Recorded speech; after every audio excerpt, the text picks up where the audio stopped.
Good morning. So finally, it's the last month of the year. So we are in December na no.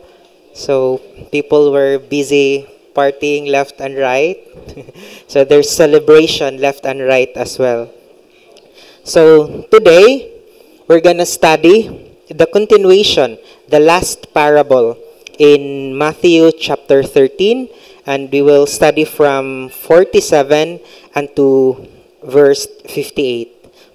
But before we start, let's have some recap as this series of parables we're talking about the kingdom of God, the kingdom of heaven. So um, let's just set some truths here. So the kingdom of God, the kingdom here is not the gospel, because the gospel is the good news. So it's not the entry point to the kingdom of God. It's the entry point to the kingdom of God. That's the gospel. So kingdom of God is not about the king. Jesus the king, he is the king of the kingdom. And kingdom is not the church. We are people of God, not the kingdom. And then from Old Testament, the view of the kingdom of God is God's rule and sovereignty over all creation. There's peace, there's justice, and there's perfect and wonderful. In New Testament, they have this expectation when it comes to the kingdom of God. They expect that there is a gigantic political empire that will rule and will dominate this Roman Empire. And that's their picture when it comes to the kingdom of God. But in Philippians 2, I'll read it to you. He humbled himself. He took on himself the form of a servant and of himself human form.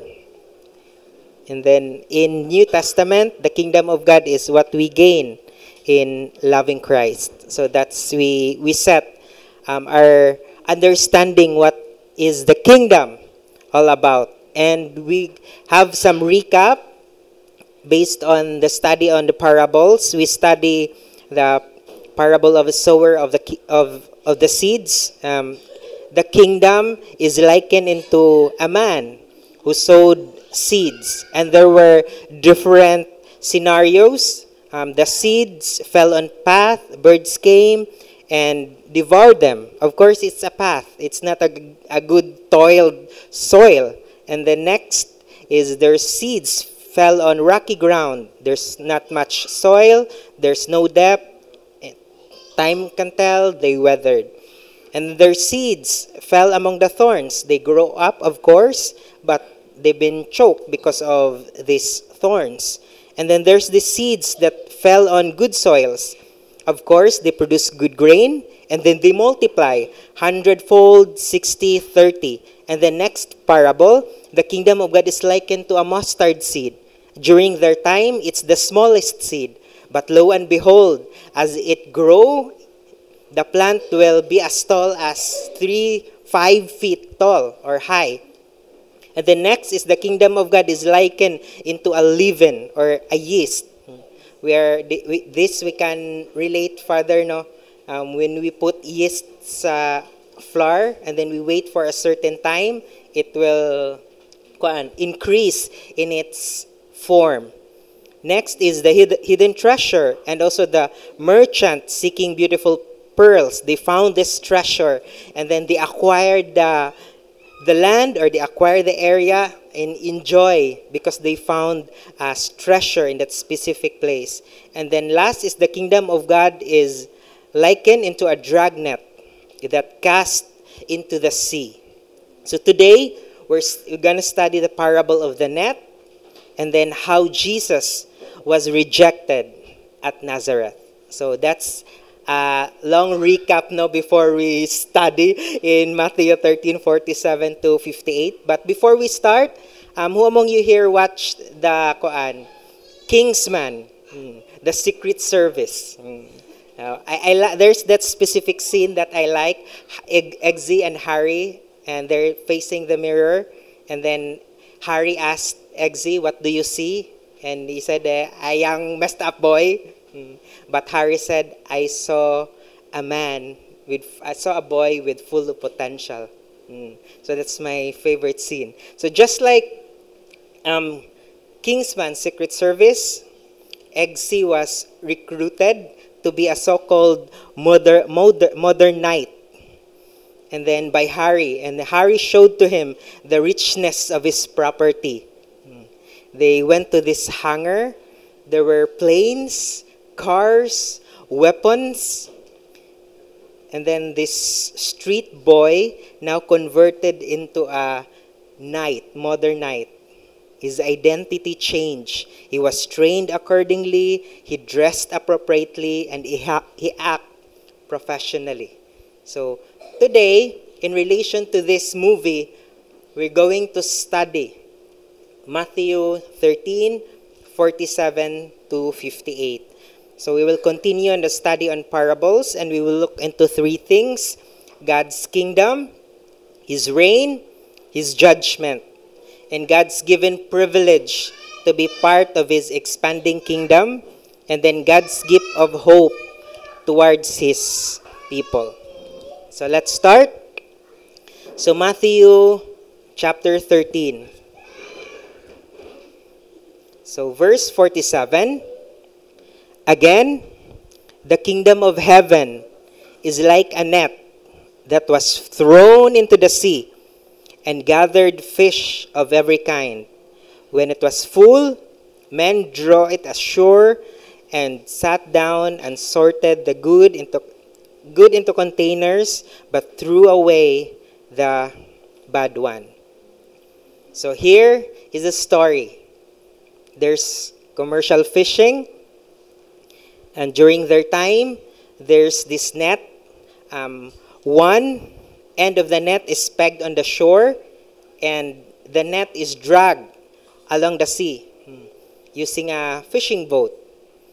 And in a large U formation, going back to the shore. And when the net is full, maybe you'll witness it sa inyong province, that there were men both end pulling together the net going to the shore.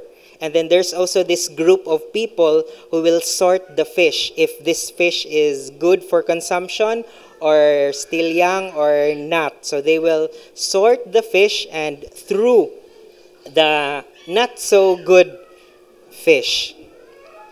So there's this selection of good fish and throwing of bad fish. So that's a familiar story.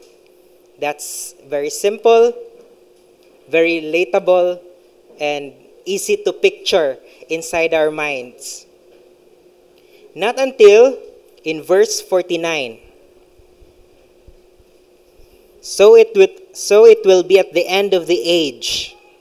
The angels will come out and separate the evil from the righteous, and threw them into the fiery furnace. And in that place there will be weeping and gnashing of teeth. So the story elevates higher. First, an ordinary fishing story, and then next, Jesus elevates it. Now the story is likened into the kingdom of heaven, that in the end of the age, there will be great separation between evil and good, righteous. The sorting will happen. Are you familiar with this story? Last in our study, in the parable of the tears and the weight, this is the same story that God is telling again to these people. I'll read it to you in Matthew 13:41 to 43. "The Son of Man will send his angels, and they will gather out his kingdom, all causes of sin and all lawbreakers, and throw them into a fiery furnace. And in that place there will be weeping and gnashing of teeth.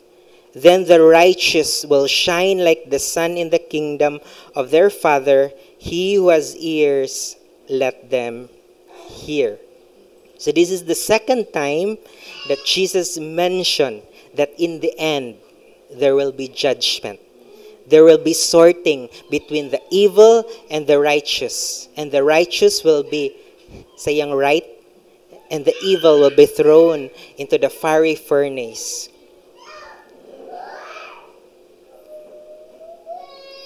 So why is there a need to repeat this warning? Just an illustration.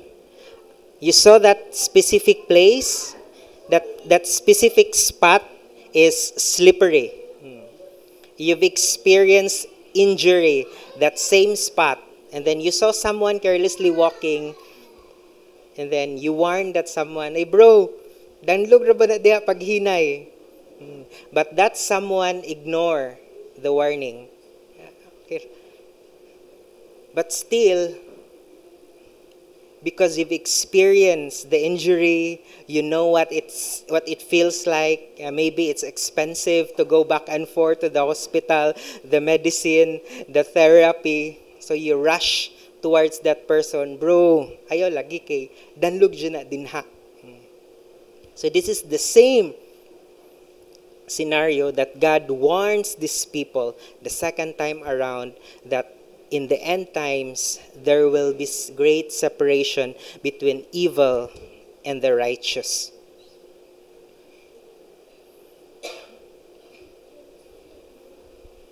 God repeats the warning, emphasizing the seriousness of God's wrath. And also, God is extending His arm towards these people, that the end is not yet there, not yet happening. So the question is, why do you think there's a need for Jesus to repeat it? There's no better person in position to discuss this hell, to discuss God's wrath, but Him alone. He need to repeat it. He need to say it. Judgment is waiting for all of us.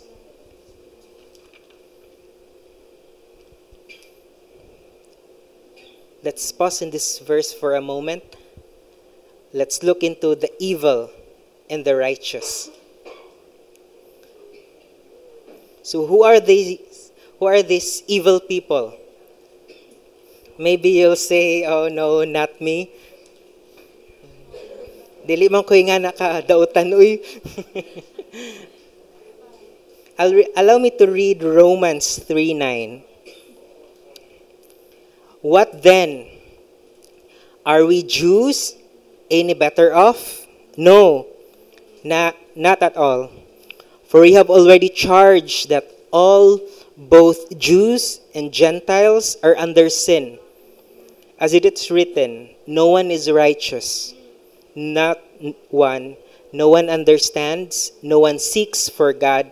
All have turned aside. Together they have become worthless. No one does good, not even one. So just stopping here, the story ends. We're all doomed.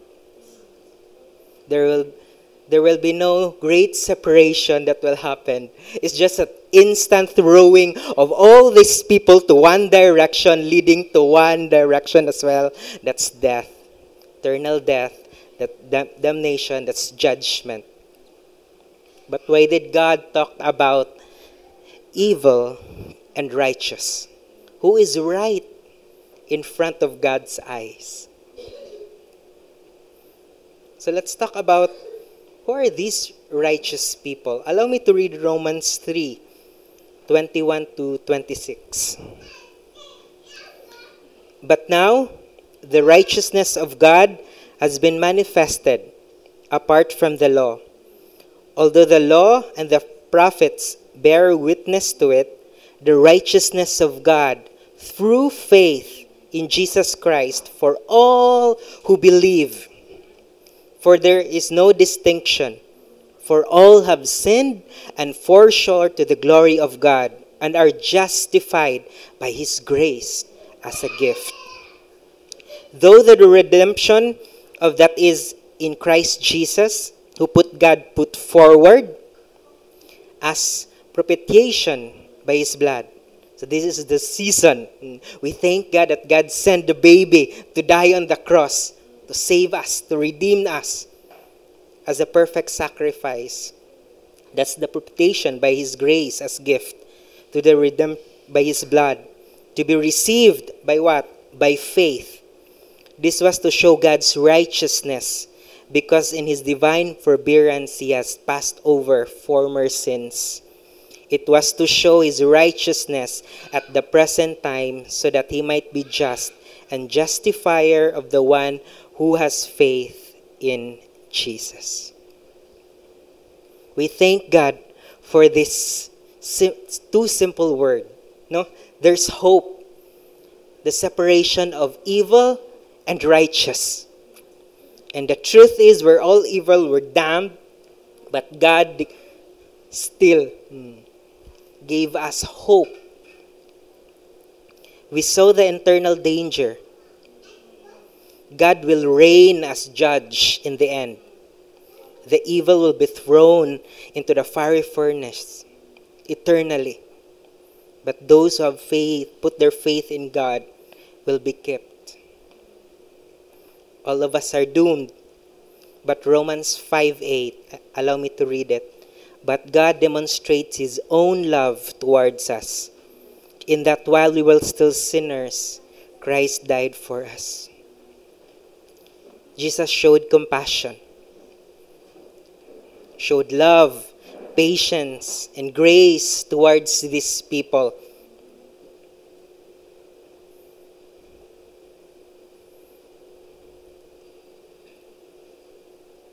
And let's continue. In verse 51, Jesus asked, "Have you understand all these things?" And they said to Him, "Yes." It's like our mother, no, giving this instruction: go to the nearest sari-sari store and purchase the following. Anak, kasabot ka? Kani ka na? And then when the child arrives back, mali. Ang napalit.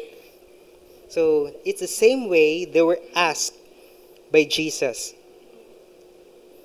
Have you understood all these things? And they said to Him, yes.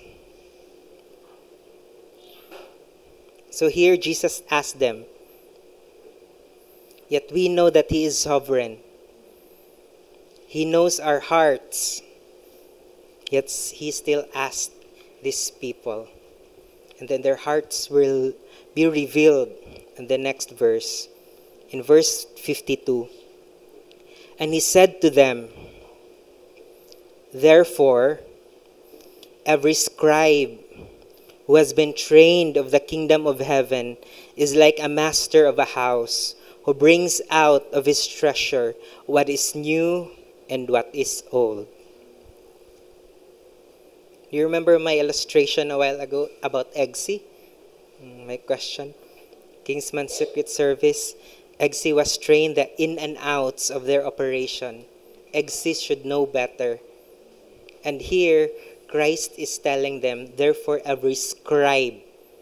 You know what a scribe is?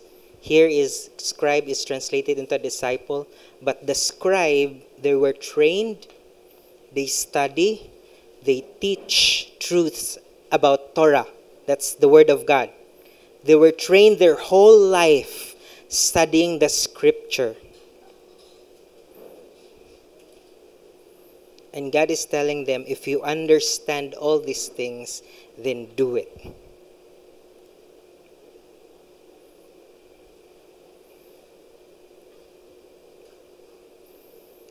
Allow me to read Matthew 5, verse 17 to 20. Do not think that I have come to abolish the law of the prophets. I have not come to abolish them, but to fulfill them. For truly I say to you, until heaven and earth pass away, not an iota, not a dot will pass from the law until that is accomplished. Therefore, whoever relaxes once or the least of these commandments and teaches others to do the same will be called least in the kingdom of heaven. But whoever does them and teaches them will be called great in the kingdom of heaven. For I tell you, unless your righteousness exceeds that of the scribes and the Pharisees, you will never enter the kingdom of heaven. You should know better. You've studied all your life about this scripture. And I'm telling a parable, very obvious, very simple, easy to understand, easy to digest. You know all these things, yet you're not doing something based on what is given unto you. And this verse hits home. I grew up in a system.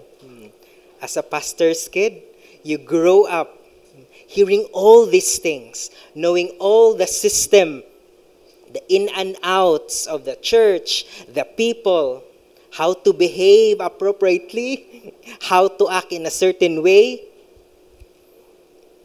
In a sense, I just nod. But I don't truly understand what I'm doing, why I do what I do, why I believe what I believe. And it's the same sense God is asking them why you believe what you believe. If you understand these things, it should compel you to act according on that truth. So in verse 53, but when Jesus had finished these parables, he went away from there, and coming to his hometown, he taught them in their synagogue, so that they were astonished and said, "Where did this man get this wisdom and these mighty works?" Let's pause there for a moment. So Jesus went to Nazareth after 2 years. So same pattern. Jesus will visit the synagogue. He will reason out. He will preach the gospel to these people. And then notice their response toward Jesus. One, they were astonished of two things. First is God's wisdom. Next is his mighty works. Those were the two things that they acknowledged and that can't be denied.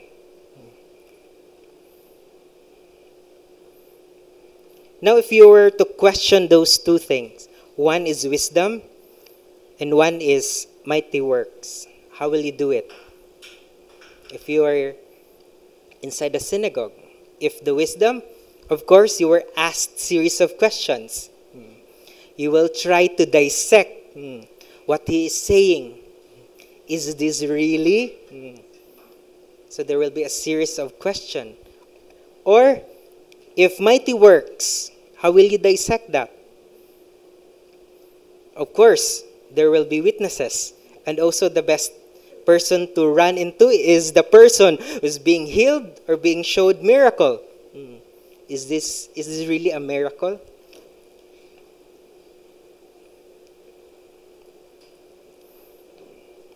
So the default should be that. You dissect the problem. You judge it together. But what really happened? In verse 55, this is their response. Is not this the carpenter's son? Is not his mother called Mary? And are not his brothers James and Joseph and Simon and Judas?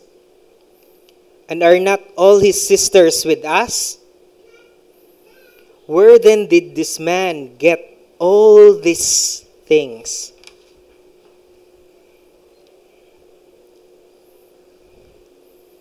Look how they dissect the situation. Instead of hitting it head on, the wisdom, the mighty works, they questioned, who is this man? Di ba yung papa si Joseph, yung mama si Mary? Igsuon man ni Kuan, taga dito man na purok dos.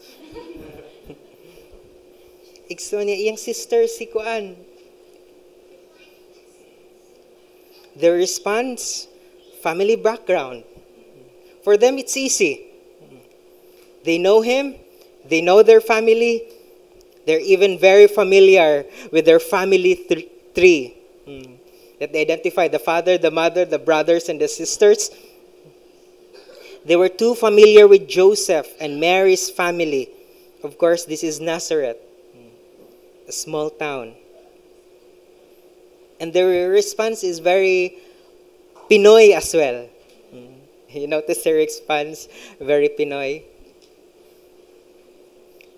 The way how they divert the issue. If there's an intellectual argument, what's the response? If, example, engineering, the response will be, ikaw na lang pag-engineer. Maayo man ka. Or if they cannot address head-on the argument, anak maninikuan. Katong driver og sikad ba? So, you cannot address the issue. They're diverting the issue.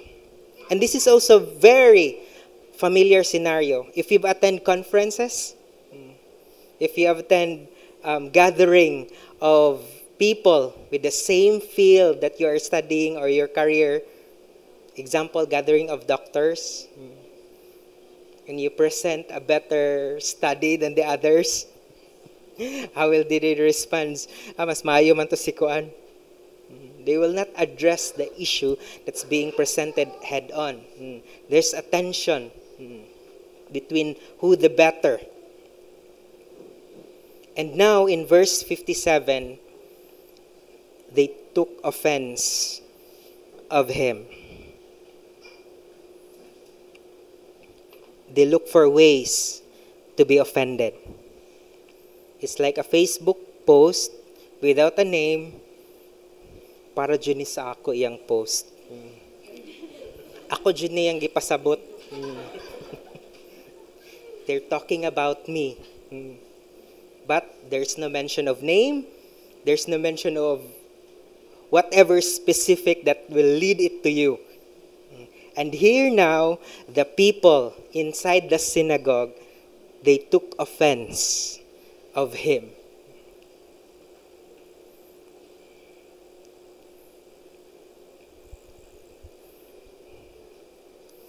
There's a popular meme that's been circulating on Facebook. There's this two-person, one with intellectual background, good in math, good in history, good in the field that he is good at, and then one is just good at TikTok. And there were tons of microphone dito sa side sa good at TikTok. Then person good at the field or the area of his expertise. So now in verse 57, they took offense at him, but Jesus said to them, "A prophet is not without honor except in his hometown and his own household, and he did not do many mighty works there because of their unbelief." What Jesus said is it's a proverb. He's saying in a sense, I'm fulfilling a proverb. All experts are from out of town.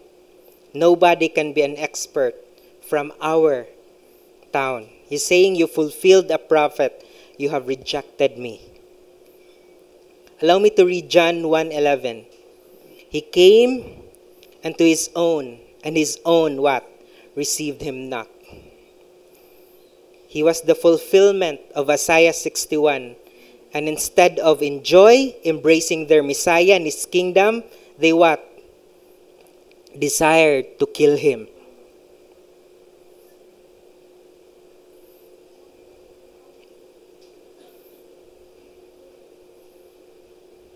And as we look deeper as well,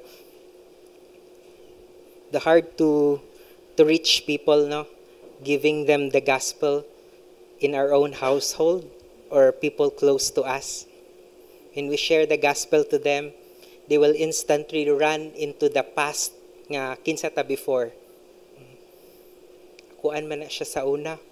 Ingani man na siya. Badlungon man na siya sa una. Di man na siya kuan. But what you're sharing is not your life. You're sharing what Christ have done. The past is the past. And who you are right now is all because of the grace of God. And it's the same thing. God presented to them the gospel. What they do? Balik sila sa unang panahon. Kisa maning anak. Galatians 2:20. I have been crucified with Christ. It is no longer I who live, but Christ who lives in me. And the life I live now in the flesh, I live by faith in the Son of God, who loved me and gave himself for me. In their unbelief, Jesus continued to minister to these people. In the previous parables, Christ meets them head on. And then the response is the fulfillment of what God has been talking, that there will be people who will not believe in him. And then these people continue to reject his word, just like the parable. And things were happening, yet God continued to shower his grace and love towards these people.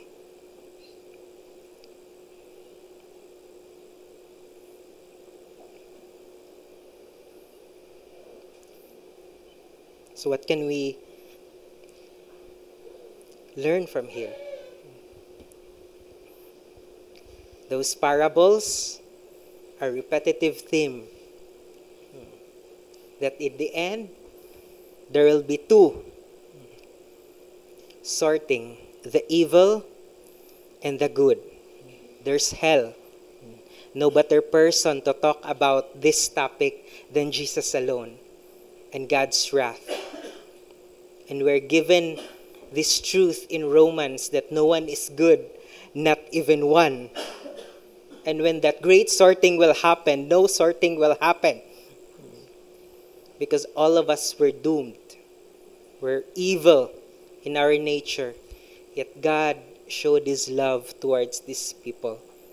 He gave his only son as a sacrifice to die in our place, to be the sacrifice. And then now we are welcomed. We are now into his arms as he extends his kingdom to the people who needs his word more and more. And now we are part of this kingdom. So, just like the scribes, we are part of his kingdom. What we know should not stay just here. It should go inside our hearts and it replicates into our life. Just like Eggsy, he's on the mission as well. He's part of the mission that Hari is imparted unto him. Yet for us, we have this king. We have this eternal treasure. We have these eternal benefits. Yet none from us to be called worthy of his grace, mercy, and love. Yet God gave us this opportunity to be part of his kingdom. Allow me to quote before I end this line from a Puritan. We are not the reason the gospel works. The gospel is the reason the gospel works. So I hope this encourages you